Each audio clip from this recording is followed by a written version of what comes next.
Hello my dear lovely students, welcome back to our today's English class. Students, in our today's English class we are going to start a new lesson of grammar portion. Okay, so do you want to know what is the lesson and what is the name of the lesson? See, it's our lesson number 8 and what is the name of the lesson? Writing essays. What is the name? Writing essays. Now what is essay? Essay क्या है? Essay means one topic is given to you and you have to write about that topic. essay क्या होता है? essay में एक topic दिया जाता है आपको, जैसे कि यहाँ दिया हुआ है समर हॉलीडेज, और इस टॉपिक के ऊपर आपको ऐसा ही बड़ा सा पैराग्राफ लिखना पड़ता है. See look here. Yes, like this you have to write the paragraph. So in this we will run this. Read the following essay. Summer holidays. As you can see, आप इसमें देख सकते हो जैसे समर हॉलीडेज आपको topic दिया हुआ है ना. समर हॉलीडेज का टॉपिक है तो समर हॉलीडेज के बारे में क्या क्या लिखना है, कैसे कैसे लिखना है, वो हम आज स्टडी करेंगे. Summer holidays give us a lot of time to relax and rest. For me, summer holidays means spending time with my grandma who lives in a village called Shamli. Now what is given here? In summer holidays, lot of time is given. Summer holidays में क्या होता है, बहुत ज़्यादा time दिया जाता है rest और रिलैक्स होने के लिए. क्यों? क्योंकि वैसे ही नॉर्मल मंथ में हम लोग वैसे ही बिज़ी होते हैं. मम्मा पापा ऑफिस जाते हैं, आप स्कूल आते हो, फिर घर आते हो, फिर ट्यूशन जाते हो. मम्मा तीनों टाइम का खाना बनाती है, पापा ऑफिस में बिज़ी रहते हैं, राइट. तो समर वेकेशन, समर हॉलीडेज ऐसा टाइम है जो जिसमें अपन रिलैक्स और रेस्ट कर सकते हैं, है ना. You go to your grandma's house, goes in your village, understood. So where he is going in grandma's village called Shamli. तो वो अपने grandma के village में जा रहा है जिसका नाम है Shamli. She's got a huge open space with trees all around. My favorite is a neem tree. In the village you can see all the houses are surrounded with the trees. Village में सारे घर trees से surrounded रहते हैं, घिरे हुए रहते हैं, है ना. घर के आसपास trees ही trees रहती है, राइट. तो वो अच्छा भी लगता है, इसलिए सारे लोग जो है ना हॉलीडेज़ में विलेज जाते हैं, इंजॉय करते हैं, क्योंकि उनको ग्रीनरी दिखती है, फ्रेश एयर मिलता है, रिलैक्सेशन भी होता है. Granny has a cot under his tree. I take a pillow, a couple of books and lie down. One day I was deep in thought and heard someone flutter and hop from branch to branch. Now what she is doing? In Granny's house, she has a cot under his tree.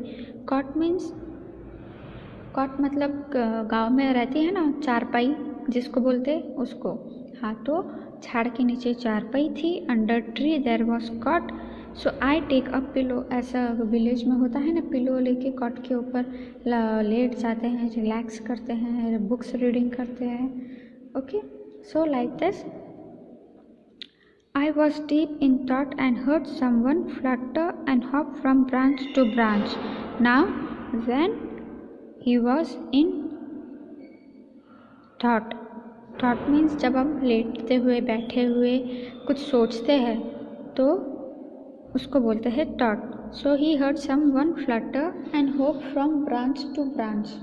Now hop from branch to branch, तो उसने कुछ noise आवाज़ सुनी, ठीक है, कुछ Flutter करने की, ब्रांच टू ब्रांच हॉप करने की. हॉप मीन्स एक ब्रांच, एक डाली से दूसरी डाली, कोई अगर जंप कर रहा हो तो उसकी आवाज़ आती है. I looked up towards the branches of the tree. I spotted a man who looked at me and made a shrill cry. Then hop another one. The notorious pair wanted to make a home. They saw a hole in the trunk and were happy to live with each other. तो वहाँ क्या था? I spotted a मैना. मैना एक छोटी सी sparrow होती है ना, छोटी सी चिड़िया. तो वो थी जो इधर उधर स्पॉट कर रही थी और फ्लटर कर रही थी, मतलब उड़ रही थी.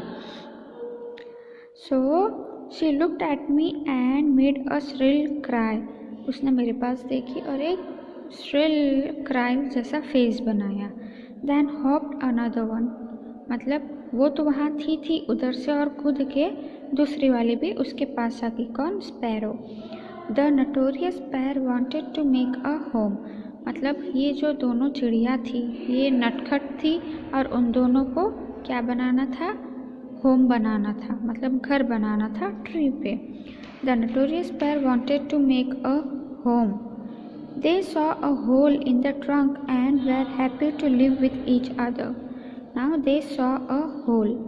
उन्होंने एक होल देखा. होल मीन्स गड्ढा. In a trunk and were happy to live with each other. मतलब उन्होंने एक जगह गड्ढा देखा और वो खुश थे उस गड्ढे में एक दूसरे के साथ लिव करने के लिए, मतलब रहने के लिए. After few days the mother bird laid 4 bluish green eggs with tiny sperm of brown. When the egg hatched, both parents were seen feeding the babies. Now, after few days, the mother laid the eggs. कुछ दिनों के बाद mother bird ने egg दी, मतलब अंडे दी. और उस अंडे में से कौन निकला? Bluish green egg with tiny Spurs of brown. मतलब उस अंडे में से एक छोटी सी बर्ड हैच करके निकली जिसका ब्लू प्लस ब्राउन कलर था. Both parents were seen feeding the babies. मतलब दोनों पेरेंट्स, जो बेबी के जो दोनों पेरेंट्स थे वो दोनों बेबी का ध्यान रख रहे थे, फीड कर रहे थे, मतलब उसको खाना खिला रहे थे क्योंकि वो बहुत छोटा सा था baby. The fledgling were soft brown with deep orange colored beaks, fluttering untiringly, became independent. The children of the locality had found a job and were seen chasing away all the cats in the way, instinct to protect the lovable chirp babies. I became a permanent keeper and granny, the caretaker of the birds. Now, soon the birds were growing. Sparrows के जो birds होते हैं बहुत ही जल्दी जल्दी बढ़ जाते हैं. The babies were growing, right? So, who became the permanent caretaker? The child who is saying that he became the permanent keeper and granny, the caretaker of the birds. So here the caretaker was the girl. So she was taking care of the birds and she became the caretaker and granny of the birds. मतलब वो girl जो देख रही थी बच्चों को वो caretaker भी बन गई और केयरटेकर के साथ साथ ग्रैनी भी बन गई. किसकी ग्रैनी बन गई? बर्ड्स की. Granny means grand mother. जो ग्रैंड मदर होती है ना, अपने घर में सबके घर में ग्रैंड मदर है, राइट. तो वो गर्ल केयरटेकर भी बन गई और ग्रैनी भी बन गई. किसकी? बर्ड्स की. Day after day I could see the little chicks grow feathers and I loved the way they would open their eyes and begin to make noise for food. Time seems to fly and days rush by in the lap of nature and among loved ones. Now day after day means one by one day after another day. I could see the little chicks grow feathers. Now little chicks, जो छोटी सी चिड़िया जिसने birth ली थी, जिसने जन्म लिया था, उसका क्या हो रहा है? फेदर यानी कि पंख आ रहे. I love the way they would open there eyes. मतलब मुझे बहुत पसंद आएगा, प्यारा लगेगा अब वो अपनी आइज़ को ओपन करेंगे. And begin to make noise for food. मतलब आपने अगर चिड़िया को देखा होगा, छोटे चिड़िया के बच्चों को, जब उनको भूख लगती है तो क्या करते हैं? What they do when they are hungry for food? Yes, they make noise. The small children make noise for food. Time seems to fly and days rush by in the lap of nature and among loved ones. Means दिन एक दिन दो दिन दिन ब दिन cross होते गए, वो छोटे बच्चों को लव मिलता गया, केयर मिलता गया, है ना, नेचर के पास से भी लव मिलता गया. सो they were growing up. But now my vacation was coming to an end. Daddy called up to tell me that he would come early to pick me up as he had to go on an official tour. Now vacation means the holidays are going to end. हमारा जो summer holiday start हुआ था वो ख़त्म होने के लिए आ गया है. And daddy is coming to take me, मतलब उसके पापा उसको लेने के लिए आ रहे हैं. अर्ली, जल्दी. क्यों उसके पापा जल्दी आ रहे हैं उसको लेने के लिए? Because he had to go on an official tour. मतलब पापा का जो ऑफिशियल टूर है उनको भी अपने ऑफिशियल टूर पे जाना है. ऑफिशियल टूर होता है ना, जैसे स्कूल में क्लासेस में होता है, पिकनिक जाते हैं ऑफिशियल, कोई हिस्टोरिक स्पॉट पे, हिस्टोरिकल प्लेसेस पे, वैसे ही पापा का ऑफिशियल टूर है. मतलब ऑफिस के वर्क से रिलेटेड उनको आउट ऑफ स्टेशन जाना पड़ता है. Understood? Now granny made sweets for dad, laddoos for me and mummy. Now as you have spent so many days and it's the time to take leave, so grandmother made some sweet dish for you. घर में sweet dish बनती है ना जब आप घर वापस जा रहे हो तो घर में लेके जाने के लिए. So granny made for dad laddoos and for me and mummy. मतलब ग्रैंड मदर ने लड्डू बनाई थी, किसके लिए? मेरे लिए, मम्मी के लिए और पापा के लिए. Daddy arrived on Saturday and we left the very next day. Means उसके पापा जो थे वो सैटरडे को अराइव हो गए हैं और वेरी नेक्स्ट डे मतलब नेक्स्ट डे में हम निकल के आएंगे. Granny hugged me for as long as she could when I touched her feet and waved till we were out of sight. I reached home by evening with memories for the entire year.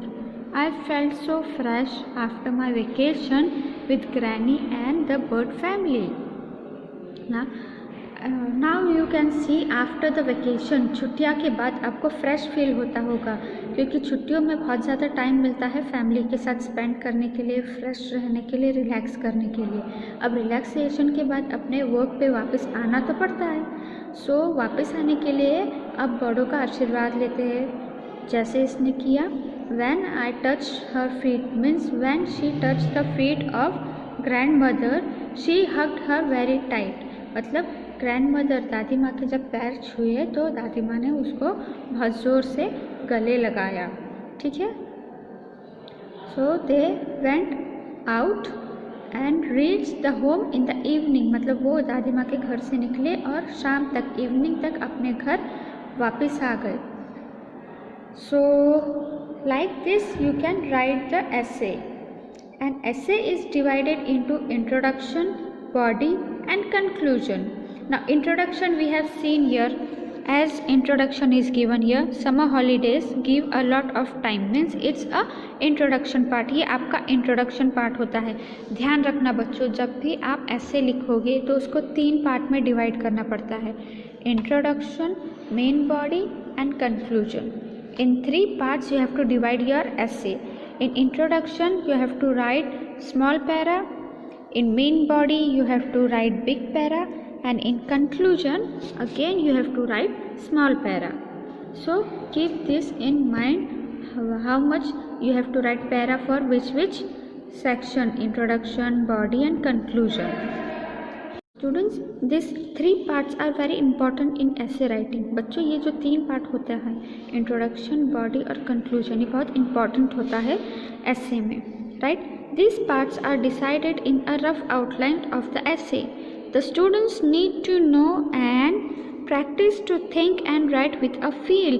Means in essay you have to write, but before writing you have to think first. लिखने से पहले आपको think मतलब सोचना चाहिए कि आपको क्या लिखना है, right? Practice it first.